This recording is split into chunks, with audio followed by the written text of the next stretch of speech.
Vamos iniciar nossa escola bíblica dominical e hoje nós trataremos da pergunta 77. A pergunta 77, ela diz o seguinte: em que diferem a justificação e a santificação? Qual a diferença entre justificação e santificação? Antes de começarmos propriamente a aula, vamos fazer uma oração para que Deus nos conduza da melhor maneira.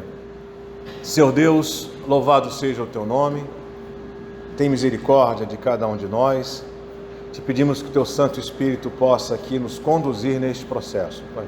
Nos ajuda, Pai Santo. Em nome de Cristo Jesus que nós choramos, Senhor. Amém. Amém.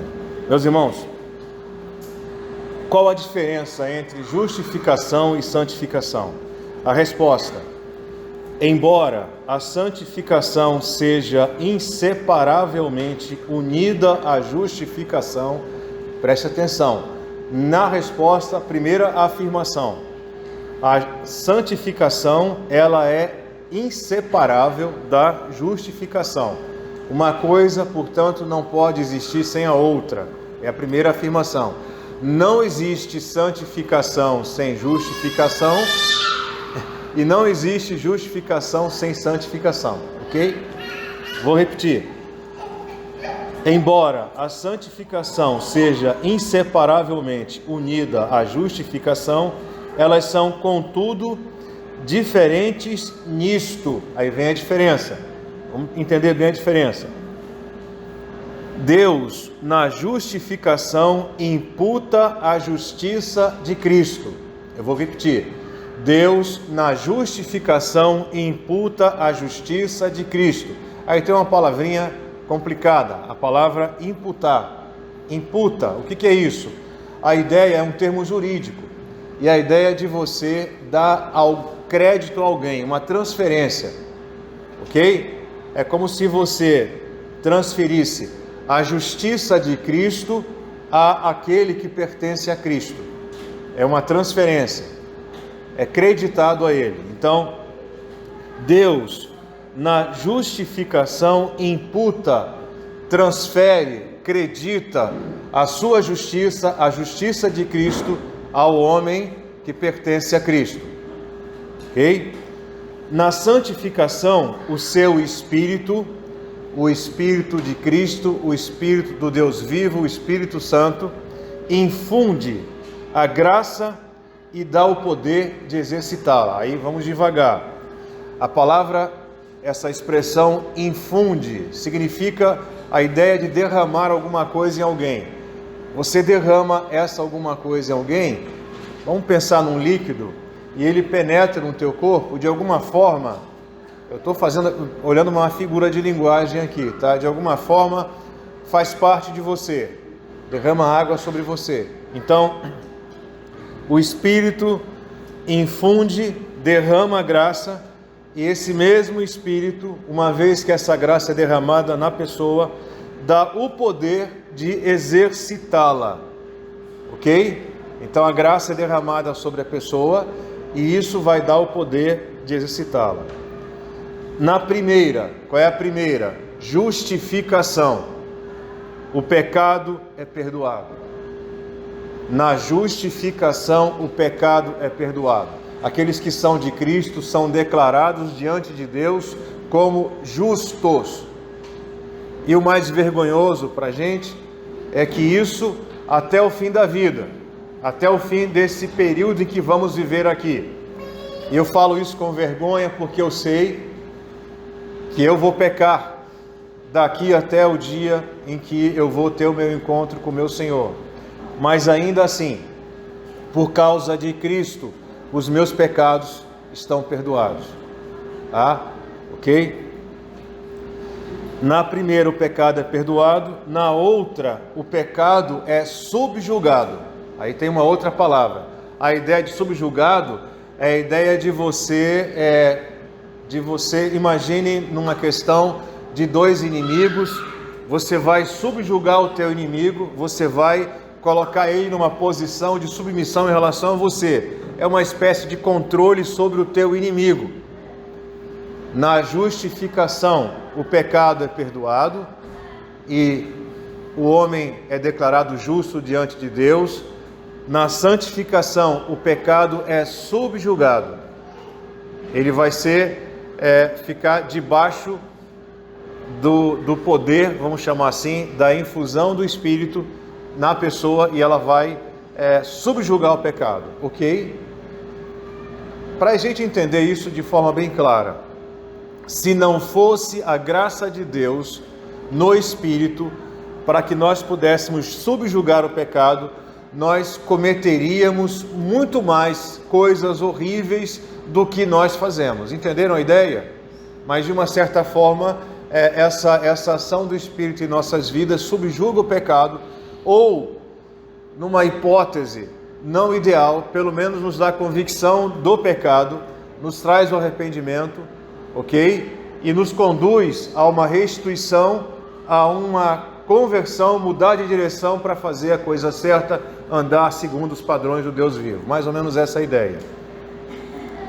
Então eu vou voltar desde o começo. Embora a santificação seja inseparavelmente unida à justificação, elas são, contudo, diferentes nisto.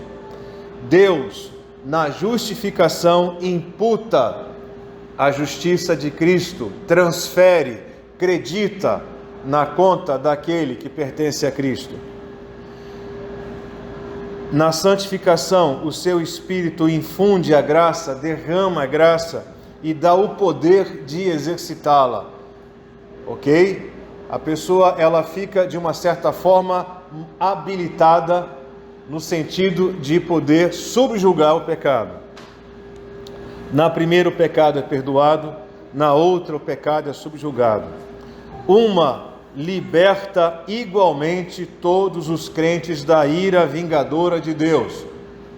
Aqueles que são justificados, eles são livres da ira vingadora de Deus e não entrarão em juízo, ok? Lembram lá do Evangelho de João, ok? Não entrarão em juízo.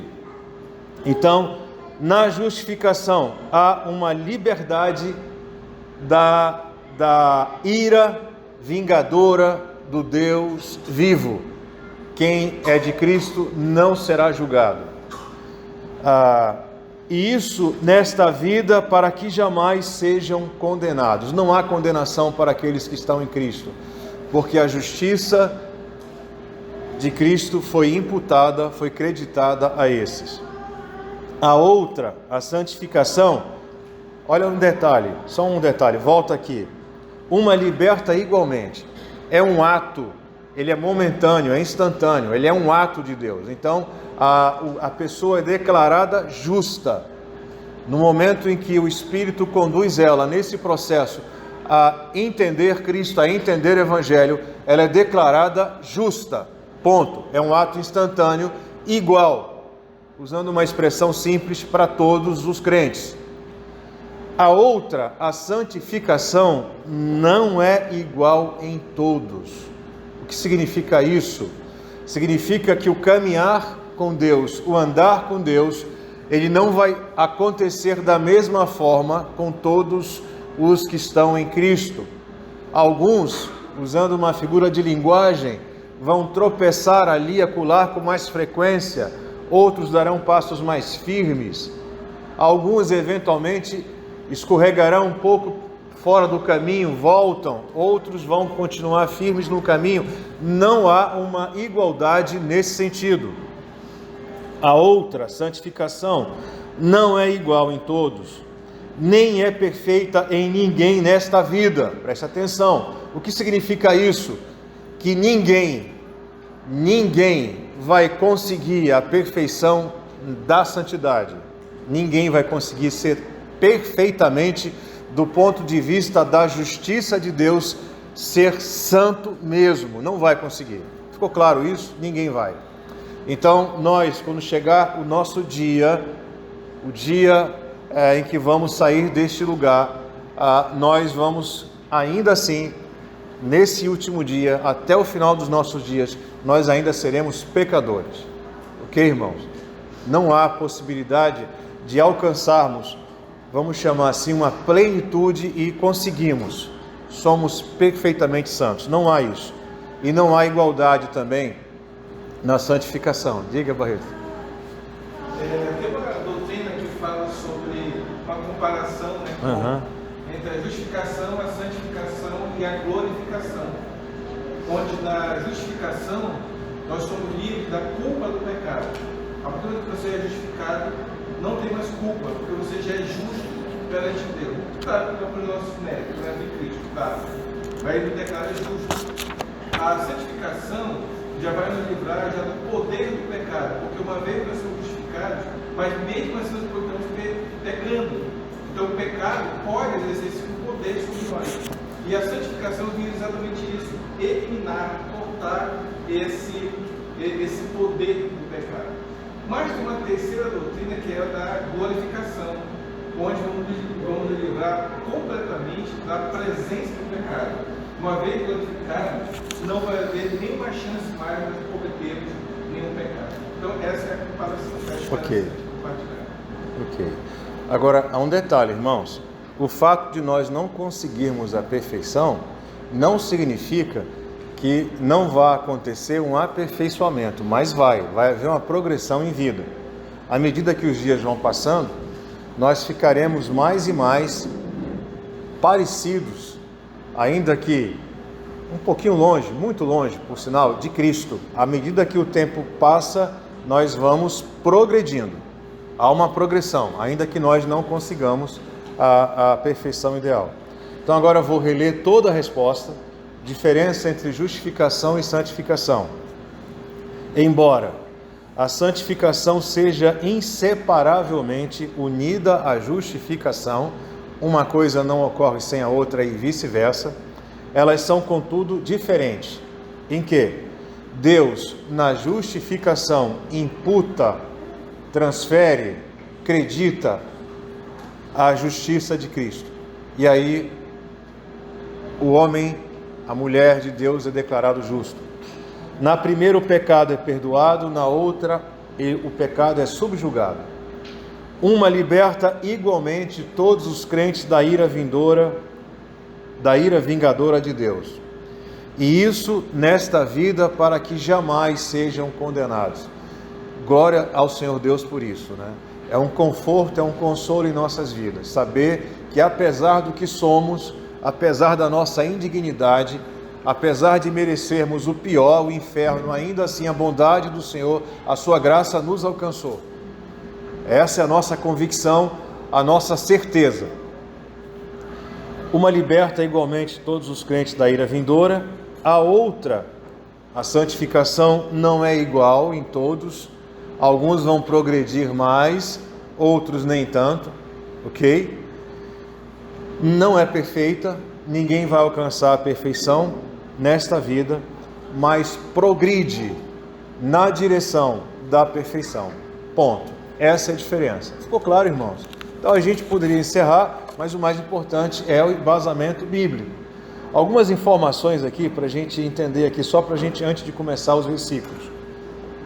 Eu já falei que elas são inseparáveis, não há justificação sem santificação, não há santificação sem justificação. Quem tem uma, tem também a outra. Eu digo isso porque existem alguns arraiais, alguns outros lugares, outras igrejas que pensam diferente, por incrível que pareça.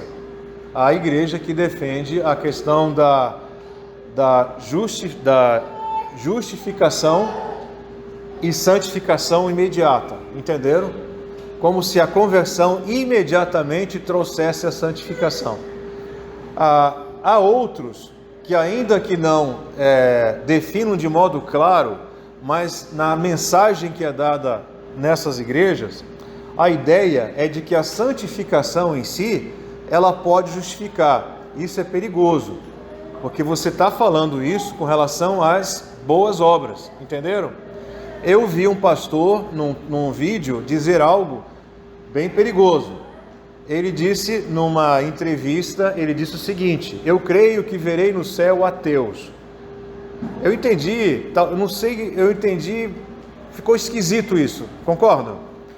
Aquele que se diz ateu, ele nega Cristo. Ele nega Cristo. Ele vai estar no céu por quê, então? Se ele nega Cristo. Então não há justificação. Eu penso que a ideia dele são homens idôneos. São homens aos olhos humanos íntegros, corretos. Então a ideia dele de que santificação sem justificação leva a Cristo, leva ao Deus vivo. Não acontece isso. Concordam, irmãos? Ok? Da mesma forma, é declarado justo. E aí, abre aspas, né? Abre aspas. Ele é justificado e o processo de santificação não acontece. O apóstolo Paulo, ele nos alerta disso em uma das cartas dele. Ora, se eu estou perdoado, eu vou mandar ver nessa vida, eu vou fazer tudo que me vem à cabeça. Eu estou perdoado mesmo, eu já estou salvo, entenderam? Mas não é isso, porque o Espírito produz em nós um horror ao pecado, uma angústia em relação ao pecado, um sofrimento porque nós pecamos. Pensem, olhem para dentro de si, irmãos. Se eu estou pecando e isso não me entristece, não me deixa agoniado, tem alguma coisa errada comigo, do ponto de vista da minha fé, ok? Mas se o pecado é algo que me causa horror, se o pecado é algo que me causa sofrimento, eu estou angustiado porque eu fiz isso, entenderam? Isso é um sinal de que o Espírito está conduzindo esse processo de santificação, ok? Ok? Porque aí estou justificado e aí eu vou ter uma vida sem muita preocupação, ali e acolá, eu estou justificado, ok? A santificação, a ideia da justificação, usando uma outra figura de linguagem, para aqueles que são da área de construção, é a fundação, o alicerce, que é a parte principal da construção. E já a santificação é o fruto, é o efeito daquele que foi justificado. Ok? Acho que é bem tranquilo, né, irmãos? Ok. Deus é o autor e a fonte de ambas, ok? A justificação é um ato. Lembra, a gente já falou sobre isso várias vezes, enquanto que a santificação é uma obra da livre graça de Deus. Um é um ato, que é instantâneo, o outro é uma obra, portanto é um processo. Ok. Então agora vamos para os versículos, né? Alguém que está com 1 Coríntios 6,11. 1 Coríntios 6,11. Pode ler bem alto. Tais fostes alguns de vós, mas vós vos salvastes, mas fostes santificados, mas fostes justificados, em o nome do Senhor Jesus Cristo e do Espírito do nosso Deus. Paulo está falando de alguns irmãos, ele está falando o seguinte, que vocês antes, o que vocês eram antes? Vocês eram impuros, idólatras, adúlteros, efeminados, sodomitas, ladrões, avarentos, bêbados, maldizentes, roubadores. Vocês foram alguns de vós assim, mas vocês não são mais desse jeito. Por quê? Porque vocês foram justificados, ok? Então percebam que há uma ligação entre a justificação e a santificação. Porque da feita que eu deixo de ser sodomita, adúltero, idólatra, impuro, e busco andar segundo a retidão em Deus, então significa que há um processo de santificação. 1 Coríntios 1:30.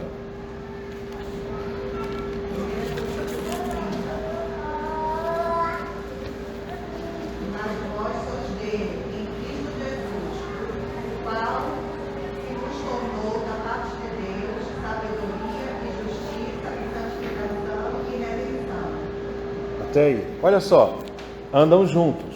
Nós somos de quem? De Cristo Jesus, o qual se nos tornou da parte de Deus sabedoria, justiça, essa justiça, a justiça de Cristo, e santificação. As duas coisas, portanto, inseparáveis. Então elas estão unidas inseparavelmente. Romanos 4, 6, 8. E é assim também que Davi declara ser bem-aventurado o homem a quem Deus atribui justiça independentemente de obras. Bem-aventurados aqueles cujas iniquidades são perdoadas e cujos pecados são cobertos. Bem-aventurado o homem a quem o Senhor jamais imputará pecado. Senhor Deus, obrigado, Pai, porque a Tua graça, a Tua bondade, a Tua misericórdia, o Teu amor nos alcançou. E podemos nos colocar na condição desses aqui bem-aventurados. Não por nada do que nós eventualmente tenhamos feito ou por merecimento nosso, mas tão somente pela bondade, pelo amor, pela graça do Deus Altíssimo. Não é isso que está escrito aqui? Bem-aventurado o homem a quem Deus atribui justiça, transferência, imputa justiça, independentemente de obras, porque se fosse pelas nossas obras, nós estaríamos condenados, ok? Ezequiel 36, 27.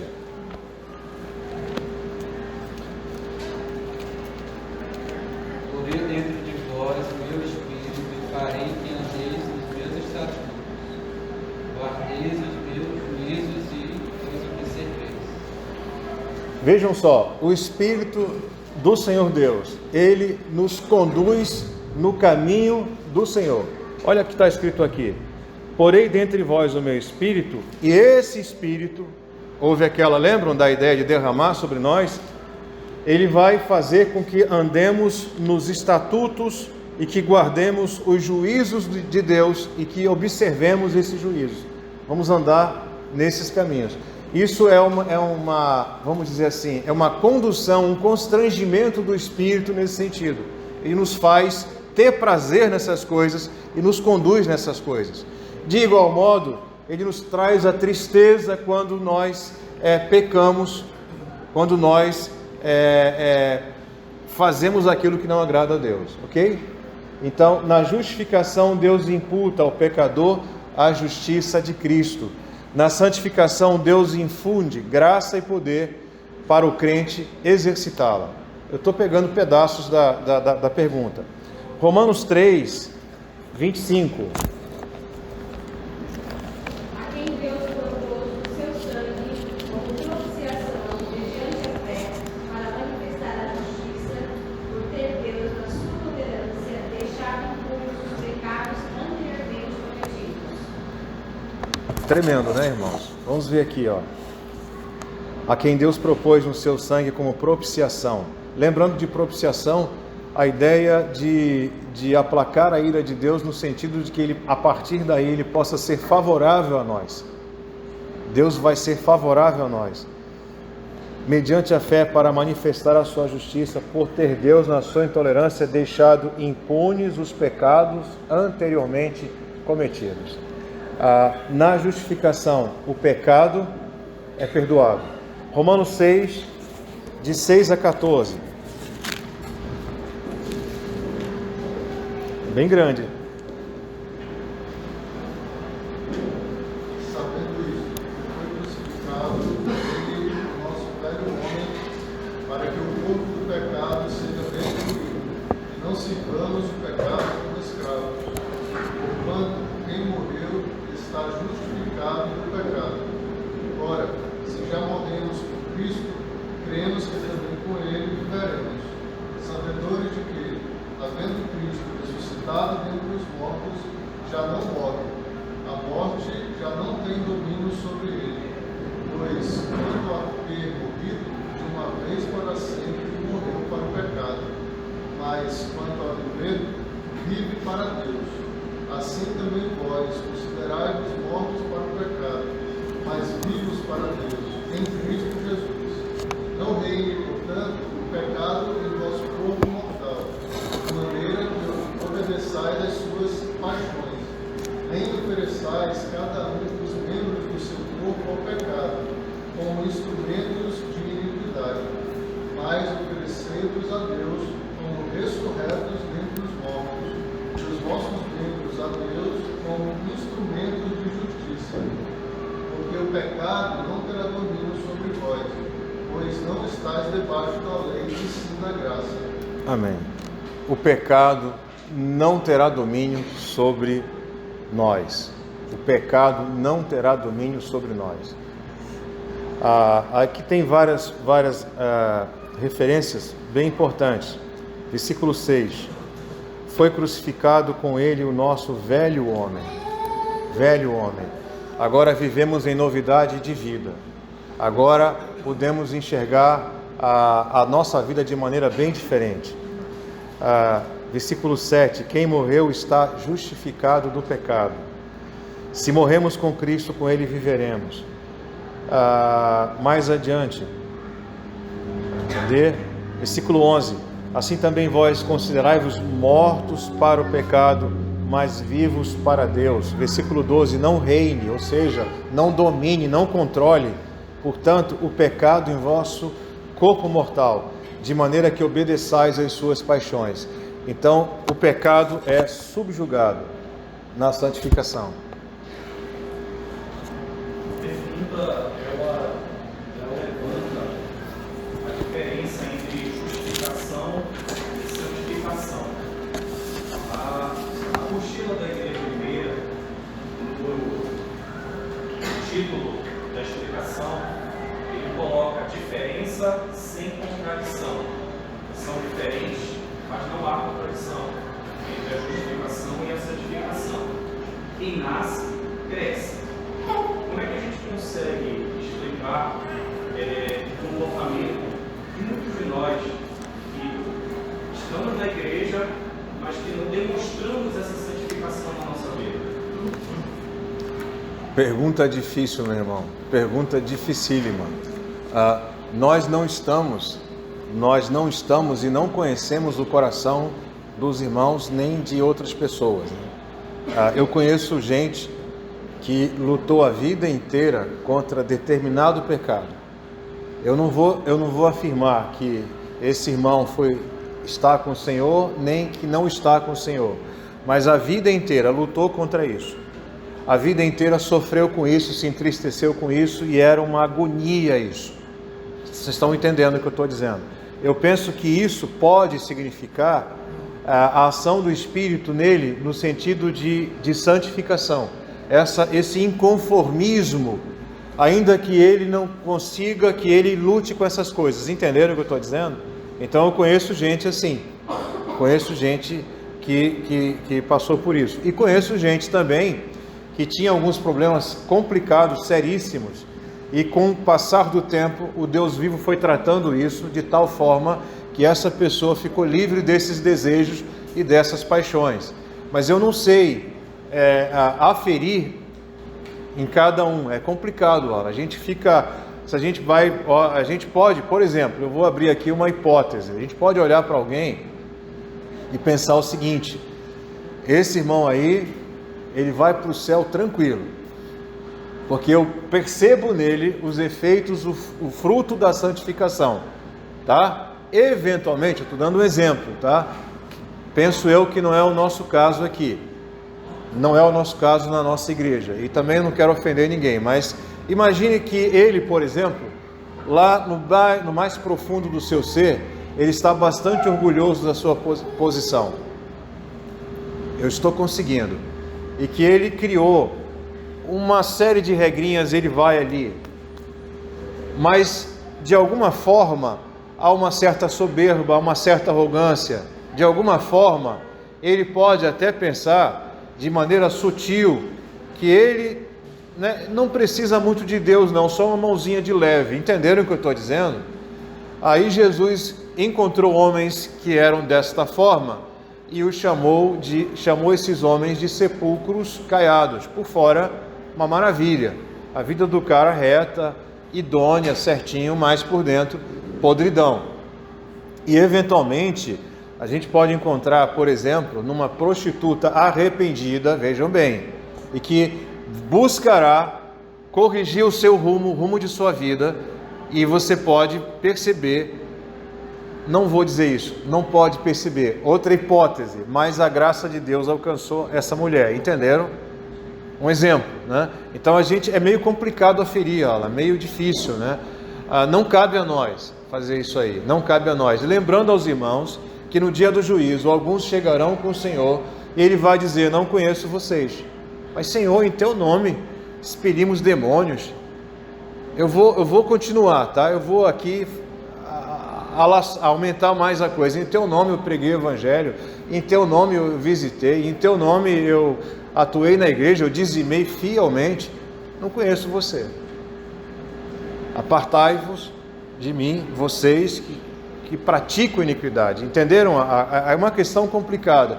Que Deus tenha misericórdia de nós, lembrando do Salmo 19, que Deus nos guarde daquele pecado da soberba, daquele pecado horrível que a gente pode muitas vezes, em função de ter uma vida organizada, entenderam?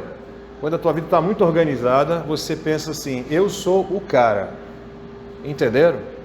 Que Deus tenha misericórdia de cada um de nós, para que não aconteça isso conosco, mas que possamos entender que somos indignos, não merecemos a bondade do Senhor, o seu amor, nada, não merecemos nada. A gente entendendo isso, e entendendo a nossa indignidade, que de fato somos indignos, e entendendo que por mais que aos olhos dos homens possa parecer que somos retos, nós não somos. Mas a graça de Deus, a ação do Espírito em nossas vidas, aí Ele vai nos conduzir pela palavra, atuando em nós, Ele vai mudar isso aí em nossas vidas. Amém? Então é complicado, né? Uma coisa... Vamos lá. Romanos 8, 33 e 34. Quem tentará acusação contra os eleitos de Deus? É Deus quem nos justifica. Quem nos condenará? É Cristo Jesus quem morreu, ou antes quem ressuscitou, o qual está à direita de Deus e também intercede por nós. Amém. Quem tentará acusação contra os eleitos de Deus? Eles foram justificados por Deus. A ideia aqui, em relação à resposta da pergunta, é que é igual para todos. Para aqueles que pertencem a Cristo, a justificação é igual. Foram declarados justos. Ok? Foram declarados justos. Ponto. 1 João 2,12.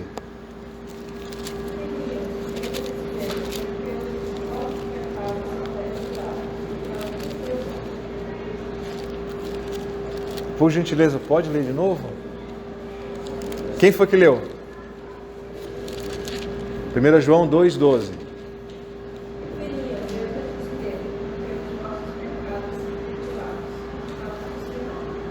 Amém.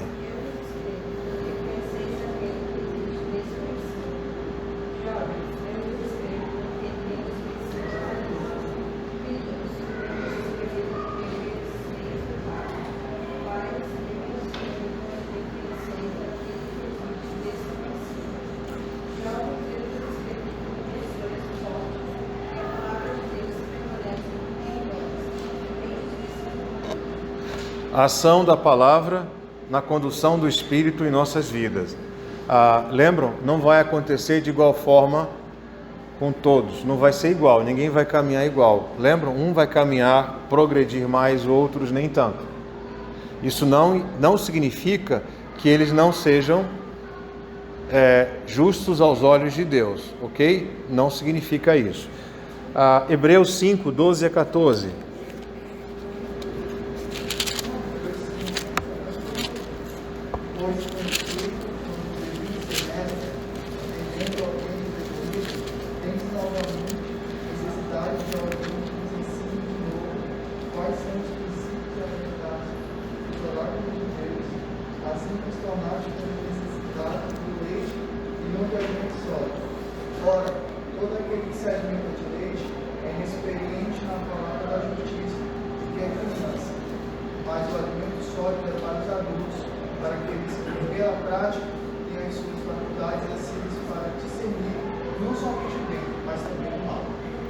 Alguns vão, infelizmente, vão beber leite até o dia da sua partida. Outros vão começar a se alimentar de um alimento mais sólido, vão ficar com mais vigor, com mais força. Entenderam a diferença?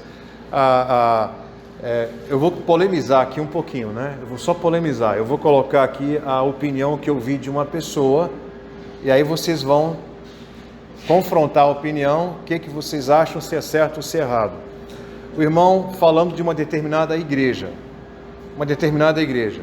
A igreja, ela não é uma igreja firmada na palavra, no sentido de que o ensino não é muito importante. Ainda que ela possa dizer que seja, de fato não é. O tempo, a palavra é curto, a mensagem é uma mensagem demasiadamente muito simples, mas não aquela simplicidade excelente, mas uma simplicidade que não diz muita coisa. Mas entram pessoas ali, ouvem o evangelho, ok? E começam a se alimentar de leite, leite, leite. Aí não tem aquela história, eu estou dizendo o que essa pessoa disse. Só falando de leite, não tem, já ouviu falar da lactase, aquele negócio? Chega um momento na vida do cara que o cara não consegue mais beber leite, que faz mal para ele. Alguns olham e dizem assim, não é o meu lugar aqui. Eu vou buscar um lugar em que eu possa ser melhor alimentado, e sai para outro lugar. Outros vão ficando ali, que nem bebês, e vão ficando ali, e vão ficando ali. E eventualmente esses vão encontrar o Senhor após o final de suas vidas, ficando ali. E outros, eles vão progredir, entenderam? Vão para outros lugares, para outras searas e vão caminhar. Tem uma história de um irmão, eu não vou dizer o nome dele, inclusive ele é pastor hoje, e ele fazia parte de um grupo, de uma religião dita cristã, eu não vou, tá? E aí eles começaram a estudar a Bíblia, e em certo momento ele chegou e disse, eu preciso de mais coisas. Onde é que eu vou achar mais informação, mais instrução? E alguém disse para ele que em uma determinada igreja presbiteriana ele poderia aprender mais da Bíblia. Um pouco preocupado porque iria contra os princípios da religião que ele praticava, mas ainda assim ele foi ouvir, e ali ele foi instruído na palavra, o Espírito conduziu ele nesse processo, e ele entendeu verdadeiramente o Evangelho. Entenderam? O que vocês acham? Tem sentido? Faz sentido? Faz, né? E às vezes eu fico preocupado, o pastor falou uma coisa importante hoje, né? A igreja de Corinto, cheia de problemas, toda enrolada, era a igreja do Senhor. Lembram disso? A igreja de Laodiceia, terrível a igreja de Laodiceia. Lembra aquela igreja opulenta, rica, que acha que não precisa de nada? Ela é a igreja do Senhor. De alguma forma ela conduz alguns, mas na medida em que esses vão buscar mais alimentação da instrução da palavra, eles vão ser conduzidos para outros lugares. Ok? Então vamos lá. Então não houve, eu pensei que ia dar algum tipo de controvérsia. Diga. Só lembrando que a Bíblia nos exorta em várias passagens para a nossa maturidade espiritual, para que nós não sejamos nem meninos, né? Meninos levados por qualquer vento de doutrina, né? Isso é importante. E o objetivo é que cheguemos até a estatura de quem? De Cristo. O sarrafo está lá em cima. Houve uma situação numa cidade pequena, que eu não vou dizer o nome, no interior do Pará, que eu fui várias vezes nessa cidade. Houve uma situação muito constrangedora lá. Um grupo de jovens, uns 15, 12 jovens, na faixa etária de 20 a 30 anos mais ou menos, eles começaram a assistir vídeos de um pregador na televisão, um pregador presbiteriano, e começaram a ouvir, tem alguma coisa que não bate muito, e começaram a estudar a palavra, e chegaram a uma conclusão complicada.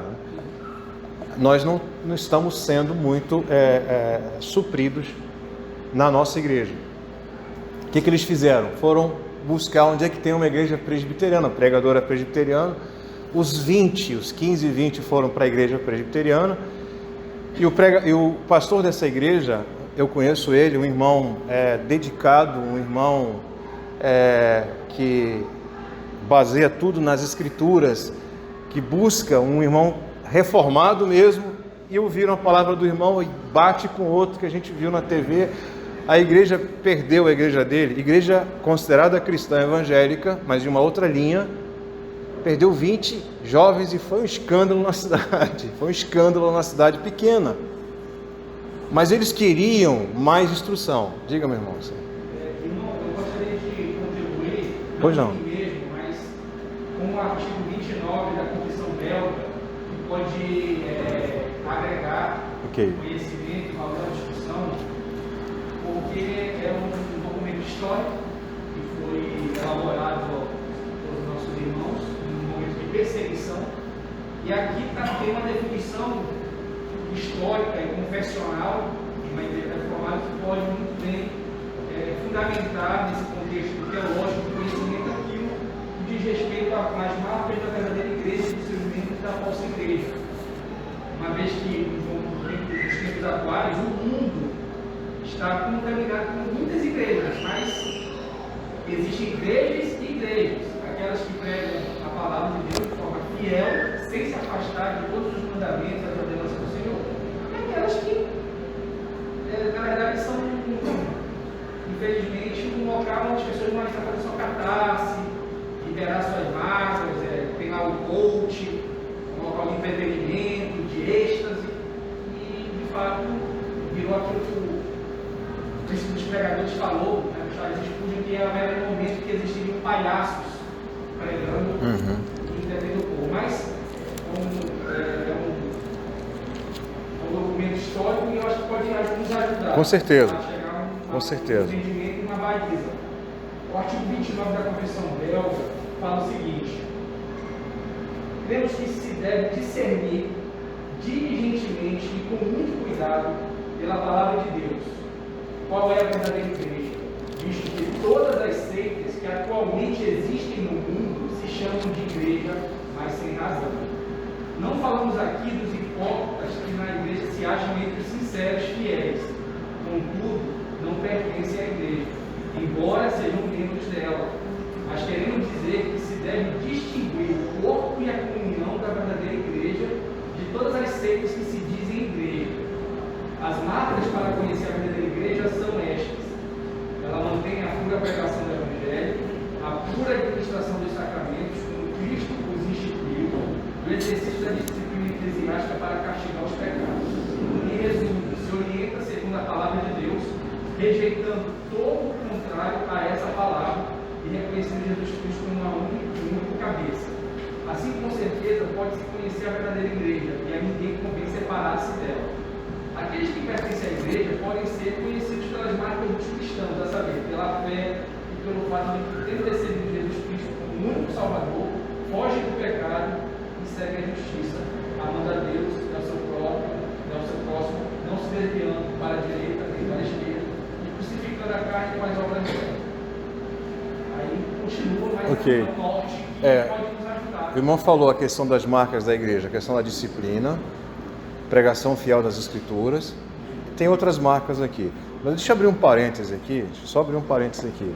É só para os irmãos meditarem. E eu concordo com o irmão, concordo plenamente. Mas, por exemplo,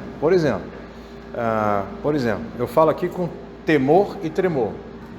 E tem igreja presbiteriana, por exemplo, que tem fiel pregação das Escrituras, fiel, ok? Mas não há disciplina. É liberal, não há disciplina, nenhuma disciplina. Entenderam o que eu estou dizendo? Há um certo desvio. Aí você vê a igreja, você fica encantado porque é uma fiel pregação da palavra, uma instrução perfeita, mas não há disciplina na igreja. Entenderam o que eu estou dizendo? Só para a gente meditar aqui, é complicado, essas coisas são complicadas. E eu concordo com o irmão, as marcas da igreja tem que ter a disciplina, tem que ter a fiel pregação das Escrituras, ok? Vamos lá. Esse é assunto que vai embora, né? Então a santificação não é igual em todos os crentes, mas varia na medida em que progridem. 1 João 8,10.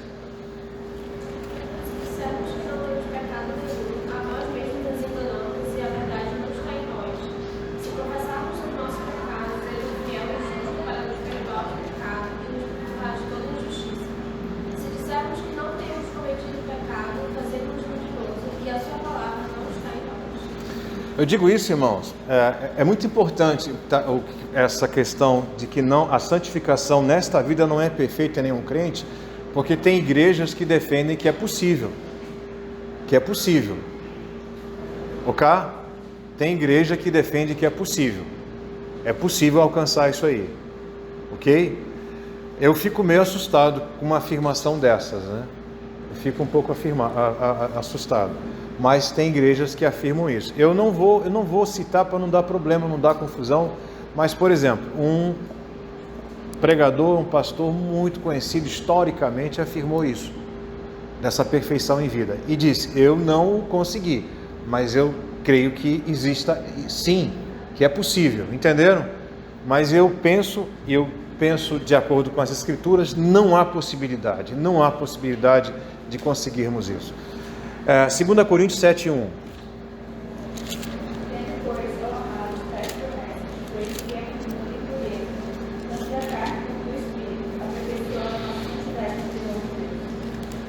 Olha a expressão aperfeiçoando. Então a ideia aqui é um processo gradual, ok?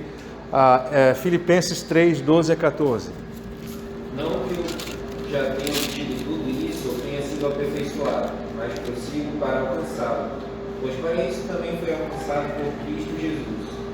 Irmãos, não pensam que eu mesmo já o tenho alcançado, mas uma coisa faço, esquecendo-me das coisas que ficaram para trás e avançando para as que estão adiante, prossigo para o alto, a fim de ganhar o prêmio do chamado celestial de Deus em Cristo Jesus.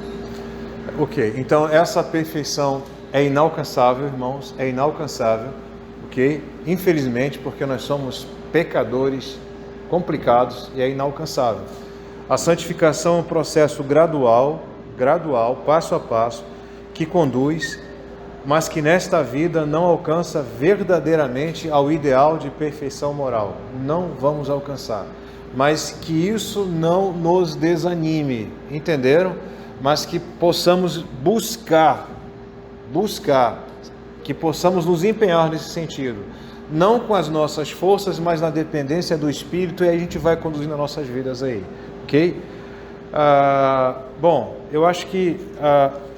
deixa eu ver se tem alguma pergunta aqui que pode... Aqui tem uma pergunta 3 aqui. Eu vou ler para os irmãos aqui, que aí não sou eu que estou dizendo, é o Johannes Gerhard Voss. Quais tentativas foram feitas para separar a justificação da santificação? Resposta dele, vou ler aqui, do Johannes Gerhard Voss, tá certo, Barreto? Alguns de credo pentecostal afirmam que a justificação não está necessariamente associada à santificação, nem dela é acompanhada. Ficou claro? É um credo de alguns pentecostais. Dividem os crentes em duas classes. Aqueles que foram apenas justificados, só foram justificados, portanto não entraram num processo de santificação. E aqueles que foram justificados e santificados e passaram a entrar num processo de santificação. Eles se separam em dois grupos, ok? Tem uma outra linha que diz assim, classifica os crentes em dois tipos. Aqueles que receberam o Espírito Santo e, portanto, uma vez que receberam, eu estou dizendo a linha de entendimento deles. Eles começam um processo de santificação, e aqueles que são somente salvos, mas não receberam o Espírito Santo. É esquisito, né? Mas é como eles creem, em desacordo com a resposta do Catecismo Maior e em desacordo, no meu entender, das Escrituras, ok? Uma pergunta que ele faz aqui e não responde, bem interessante. Por que Deus não providenciou para que a santificação fosse igual em todos os crentes nessa vida presente? Ele respondeu, porque Deus é Deus.